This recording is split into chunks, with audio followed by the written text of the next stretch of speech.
Okay, I've got a bit of a rant today, and it's to do with the what happens during the holiday season for single people. So it's wonderful to be celebrating. It's wonderful to be connecting with families and friends and having get-togethers. But for single people, the one question that they are dreading being asked, and it happens every single year at every single gathering, is why are you still single? Now, I get it. You that actually might be genuinely a curious question that you want to be asking a single person. You may even think it's kind of being supportive in some way that single people want to talk about this. But actually, that question has the completely opposite effect to being supportive. Because you know what? If a single person knew why they were still single, well, they'd probably be doing something about it. And here's the other thing. If you're a person who is asking this question, you have to know it is so supremely awkward for the single person that you're asking. It's just always feels like such a loaded question. It's almost like there is a major judgment on them for their marital status. So this is not a supportive question. It's not a question that you should ever be asking anybody who's single. And if you are a friend or a family member tuning into this, you just have to delete it from your repertoire of things that you're going to be talking about at family gatherings or social events. It's never, ever, ever a question that you want to be asking. So that's my message for families and people asking this question of single people. Now, for my single women and men tuning in, I've got the solution that is going to stop people from asking you this question in the first place. It's going to stop it in its tracks. So let's say the situation is you're at your family gathering and you're just standing there innocently with your glass of wine and your canapé, and across the room you see Aunt Betty. And Aunt Betty is always the one that is just ever so interested in your dating life. So you're standing there gritting your teeth because you know what's coming, and she approaches you and says, "Oh my, I can't figure out why you don't have a man. I mean, I just don't understand why you're still single.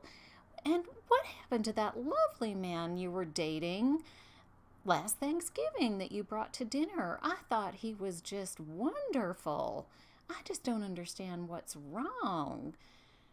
Okay, so there you are. You were having a good time, and now you're not. And you're like a deer in the headlights. Every time somebody asks you this question, whether it's Aunt Betty or whoever it is, I mean, you just instantly feel like shrinking. So this is what you're going to do instead. This is the classy new response when somebody asks you this question. So you're standing there with your wine and your canapé, and you're going to say, "Oh my goodness, Aunt Betty, I have to tell you, being single is the best. I get to create my own schedule. I get the whole bed to myself. I don't have to check in with anybody if I want to do something. Oh my goodness, if I knew how happy it would make me to be single, I would have started this a long time ago."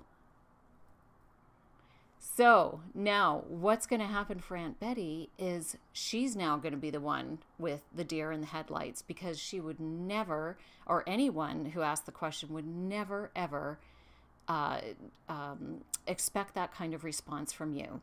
Because you know what? They're all kind of secretly judging you. They all think that being in relationship is the be all and end all, and because they're in a relationship, then you must be the one who's wrong. Well, this kind of response, though, this new response is going to flip all of that around. It's going to completely change the energy exchange and raise the vibration of the conversation. And you know what? With the things that you say there, then they're going to start to realize that you're not the wrong one, that maybe they should be rethinking their relationship, because they do have to check in with somebody. They have to lay beside somebody who snores every night and smells and probably leaves their laundry everywhere, and they're picking up after them. It's like there's a lot of advantages to being single, right? So anyway, that is my tip for you, and it's my gift, and I wanted to get this out to you, so because I know that you're going to have a lot of social gatherings, and now you've got a secret weapon on how to handle this very awkward question. And anybody who in the past asks you this, I promise you, they will never, ever, ever ask again. It works like magic every time. I've seen it with my clients all the time. All right. Thanks for tuning in. I'm excited to hear your results when you use this new tool and this new way to respond. So be sure to comment below and let me know how people responded to you. Okay. Happy holidays. Bye for now.